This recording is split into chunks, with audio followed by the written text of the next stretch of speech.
Getting through the teenage years can feel like you're both lost in a maze. It's just this time of huge change. And if you're feeling that distance growing between you and your teenager, I want you to know you are so not alone. So today, we're going to look at the map that can help families just like yours find their way back to each other. Does this just hit a little too close to home? Yeah. One minute, you're really trying to connect, and the next, it's like the lines are totally crossed. You say curfew, they hear, I don't trust you. You ask, how was your day? They hear an interrogation. And that frustrating loop, that's right at the heart of all this conflict. And this quote, it just nails that central tug of war, doesn't it? As a parent, you're walking this tightrope, right? Trying to balance keeping them safe with letting them go. And at the same time, your teen is pushing hard for that independence they need to figure out who they are, even if they can't quite find the words for it. The thing to remember is, nobody's the bad guy here. You're just both caught in this classic squeeze. So look, every family bickers. Arguing about whose turn it is to take out the trash, that's normal. But sometimes that everyday friction can turn into something deeper, a cycle of conflict that feels absolutely impossible to break. Let's dig into some of the signs that suggest something bigger might be going on. Okay, as we go through these next few points, just take a second, listen, and just see if any of these patterns are ringing a bell for you. The key word here is pattern. We're not talking about one big blow up last week. We're talking about those frequent, just exhausting power struggles that go nowhere. Or maybe it's the opposite in your house, that heavy, silent tension where nobody is talking about what really matters.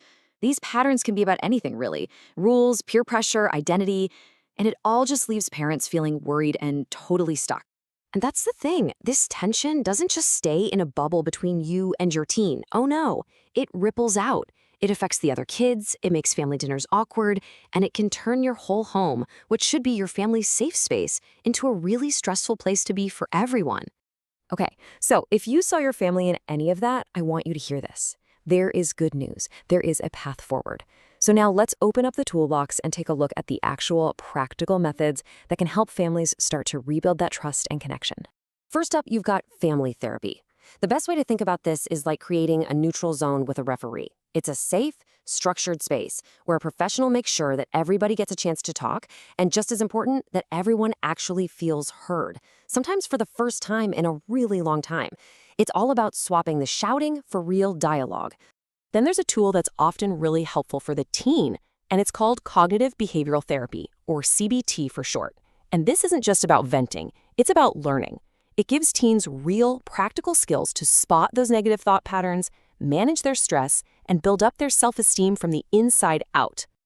And hey, the support isn't just for the kids. Parent coaching is all about empowering you. It gives you actual strategies for setting boundaries that are firm but also fair, and for communicating in a way that opens doors instead of slamming them shut. Think of it as adding some powerful new tools to your own parenting toolbox.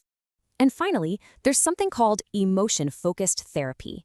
This one really gets to the why behind those explosive arguments.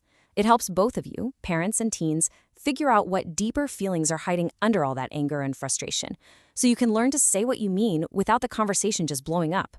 So you put these tools to work. What happens then? What does life actually start to look and feel like? Let's talk about the results and really picture the kind of transformation that's possible when a family decides to do this work. So what does this big shift actually look like? Well, those constant arguments, they can start to become calmer, more respectful conversations. That silent treatment, it gets replaced with actual problem-solving skills where you're a team tackling issues together. Broken trust starts to heal, and those confusing, blurry rules, they turn into clear boundaries that everyone gets, providing that structure that teens actually need to grow. And really, this is what it's all about. This isn't about some magic wand that makes all problems disappear. It's about building a home that feels supportive and harmonious, a place where every single person in the family feels safe and valued. Now, if you're thinking about taking that next step, you gotta know what to look for, right? So let's quickly run through the key things to keep an eye out for when you're searching for the right professional support for your family. Okay, so when you're looking for help, here's your checklist. First, make sure they're licensed professionals who really get teenagers. That's huge.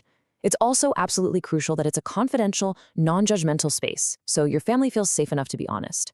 Depending on your family's background, cultural sensitivity might be a big deal. And finally, look for flexibility, things like online sessions that can work with a crazy family schedule. So let's end with this one thought for you to take with you. When you're in the middle of a heated argument, it is so easy to get laser focused on being right, on winning. But what if you shifted that focus? What if the real prize wasn't winning the argument, but strengthening the relationship, the one that's meant to last a lifetime? Now that is something to think about.